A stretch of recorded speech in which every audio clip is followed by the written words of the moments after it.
Assalamualaikum, salam sejahtera, salam UiTM di hatiku. 1 detik penting dalam sejarah perjalanan Universiti Teknologi Mara dalam bergerak ke satu era baharu yang bukan sahaja menuntut kecemerlangan tetapi pembentukan insan yang lengkap, akhlak, ilmu dan kemahiran.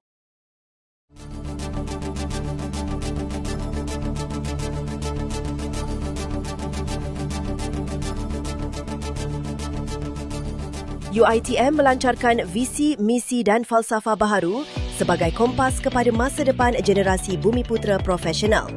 Berlandaskan 3 kekuatan utama, keilmuan, adab dan kepakaran, UiTM bukan sahaja ingin melahirkan graduan berakal tetapi berjiwa usahawan, mempunyai daya tahan, inovatif dan sedia memimpin. Melalui pendidikan termaju, pembangunan bakat yang terarah, penyelidikan yang memberi impak serta sinergi industri yang strategik, UiTM komited memperkasa anak bangsa agar mampu mencorak kemakmuran tanah air dan kesejahteraan sejagat. Falsafah ini menegaskan bahawa setiap insan mampu dibentuk melalui proses diasuh, dididik dan dilatih, merangkumi jasmani, rohani, intelek dan emosi.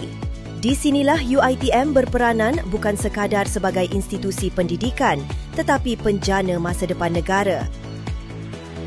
UiTM, globally renowned, locally rooted.